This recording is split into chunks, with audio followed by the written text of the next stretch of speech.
This happened at the end of Johnny Hollow Road in the Rockholds community of Whitley County, very close to the Whitley North Elementary School this morning. We are told that this child was attacked by a pack of a number of dogs, and then the hunt was on to try to locate them. Several dogs were captured Monday afternoon, several hours after the attack. It came after a family made what officials called a surprise visit to a home. The parents told the child to stay in the car, and the kid got out of the car after they'd went inside or went up to the door, and some of those dogs attacked that young child.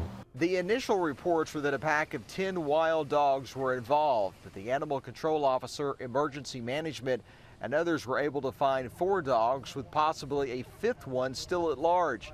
They believe they found the most aggressive one, this Beagle mix. These were not great big dogs, or I mean, they probably weighed 30, 40 pounds, so they weren't really large dogs, but they were more aggressive than you would think. Animal control officers and workers said that they were trying to find the dogs that had blood on them to pinpoint the dogs in question.